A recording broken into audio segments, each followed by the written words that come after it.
You can find the community of Nukaringo at the end of a long, winding road up into the hills of southern Uganda.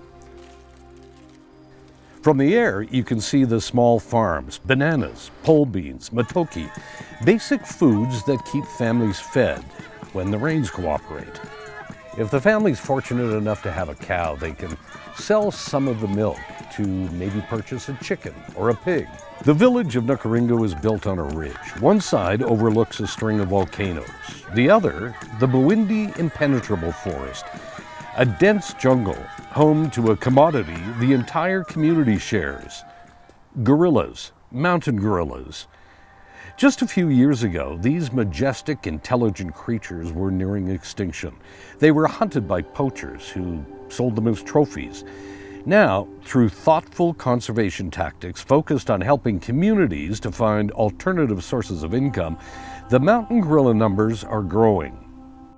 A tribe called the Batwa Pygmies once lived in this dense forest, until they were forced to move when the government of Uganda created a national park where they lived and did their hunting and gathering to survive.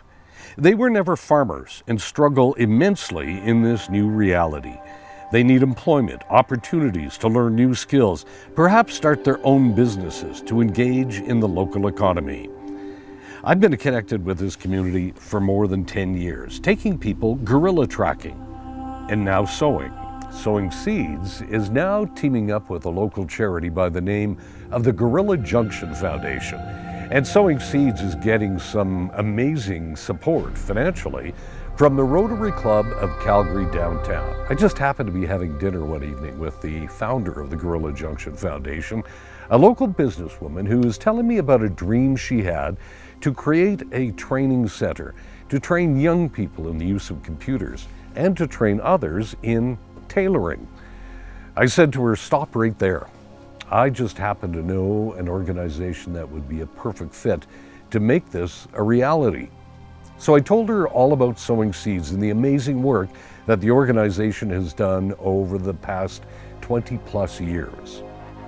So I brought the idea back to Calgary. We studied it and came to the conclusion that we can make this happen. Then I took it to my Rotary Club, which has now agreed to a grant of $55,000 to make this project a reality. The Gorilla Junction Foundation is now in the process of building a community training center for the Sowing Seeds program and the computer training classroom for young people.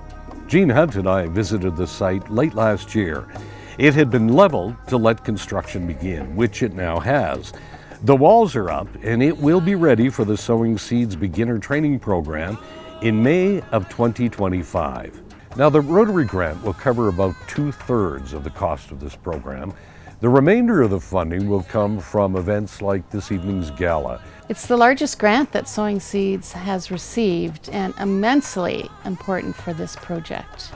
But we have other projects like the gala tonight, Sierra Leone, Guatemala. They all need the help as well. Our gala is particularly important to raise funds for these projects. This project allows us to make a difference in another part of the world, and we're up for the challenge. So that is the new program, in a place where the need is certainly great and where Sowing Seeds has some wonderful new partners in the Gorilla Junction Foundation and the Rotary Club of Calgary Downtown. When you see this video, I'll actually be in Kenya on my way to Uganda. I'll be there in a few days, and I'll have an opportunity to check out the progress and building of the center and talk to the local community about what's coming their way. And I hope that all of you will continue support of Sowing Seeds and new projects like this, reaching out into the developing world and changing lives, one community at a time.